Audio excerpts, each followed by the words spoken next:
tambahan sedikit Bante, sehingga pada keseharian kita ini kan kita mestinya kan harus setiap hari melakukan dana, melakukan sila yang baik dan juga bermeditasi setiap hari. Itu kan paketnya yang harus kita lakukan sebagai perumah tangga.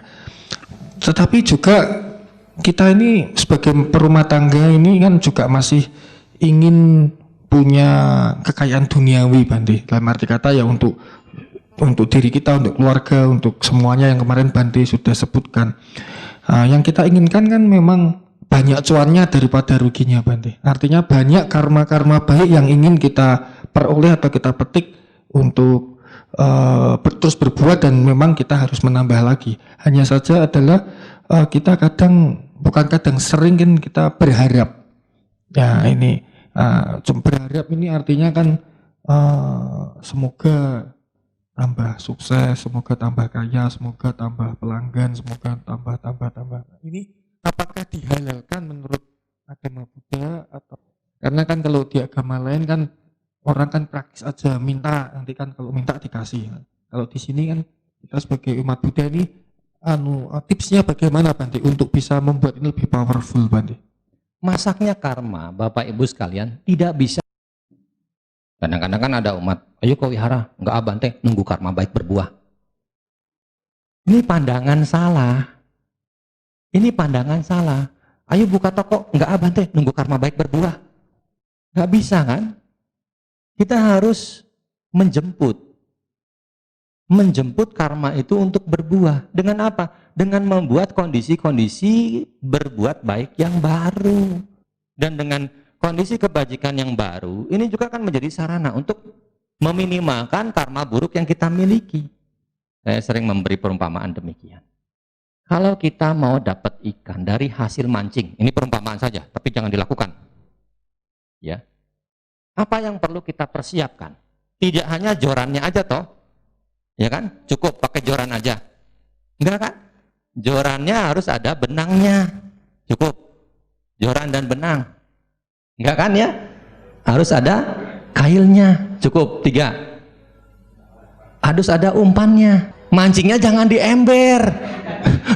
Mancingnya di tempat yang ada ikannya. Ini kan satu kesatuan, ya kan? Sekarang kondisi karma kita yang mau berbuah yang mana? Yang baik atau yang tidak baik? Kalau kita mau berbuah yang baik terus, tanam yang baik terus. Ya. Jadi tidak hanya mengucap semoga berbuah. Kalau nggak ada actionnya, berbuah nggak? Enggak. Seperti pohon yang sudah kita tanam, semoga berbuah. Nggak pernah disiram, nggak pernah dipupuk, nggak kena sinar, bakal berbuah tuh pohon? Enggak, malah mati ya. Kenapa? Disemburin bau naga. Ya kan? Kenapa? Karena cuma didoain semoga berbuah. Ya nggak dirawatnya mati itu pohon. Ya, jadi tidak hanya ya kita sebagai umat Buddha berdoa, meminta dan sebagainya, action itu yang lebih diutamakan. Kenapa? Dengan action ini kita membuat kondisi agar apa yang kita miliki sebagai simpanan kebajikan itu terpancing untuk muncul berbuah. Ya memang kita maunya gampang, cukup sekali berdoa Bante. Kadang-kadang saya juga suka ditanya, Bante ada paritanya nggak biar mobil saya cepat laku? Bante ada paritanya nggak biar rumahnya cepat laku dijual? Saya kadang-kadang bertanya-tanya, kok seperti nggak ngerti dhamma ini. Jadi kan tidak hanya dengan ya seperti kita mengucapkan sabe sata bawantu sukitata, begitu digigit nyamuk ceplok, lah sesuai nggak itu?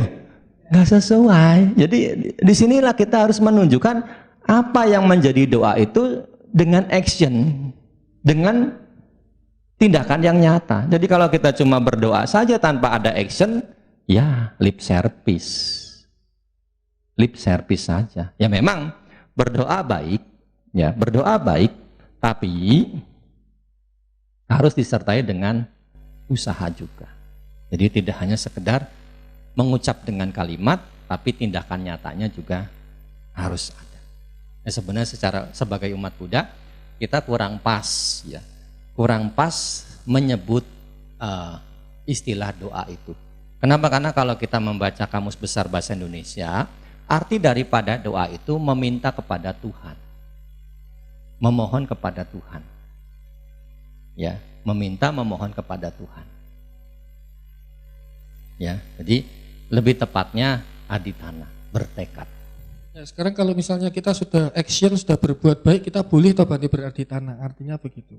Jadi actionnya dulu terus kita beraditana, semoga dengan apa yang telah kita perbuat, semoga kekayaan atau kebahagiaan melimpah pada kita, gitu boleh ya Bante ya.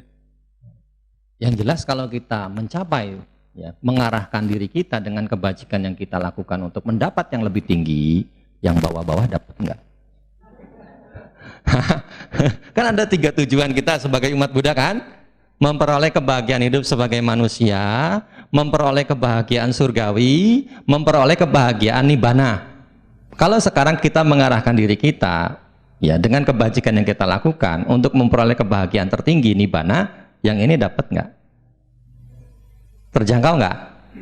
Terjangkau. Kenapa? Karena kebajikannya mencukupi. Meskipun yang 2 ini tidak diharapkan kan? Iya, terjangkau. Jadi kebahagiaan duniawi pasti diperoleh. Ya, seperti Buddha, ya kan? Tujuan tertingginya apa? Merealisasi kebahagiaan sejati kan yang tertinggi.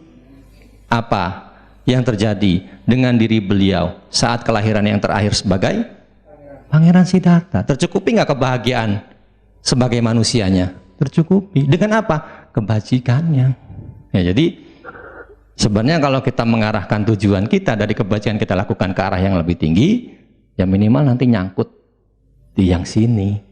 Ya, meskipun belum sampai ke sini, minimal nanti yang ini dapat. Ya, jadi nggak perlu diharap-harap. Otomatis itu. Ya, otomatis itu. Kita sudah mengunci satu tempat kebahagiaan kita dengan kebajikan yang kita lakukan.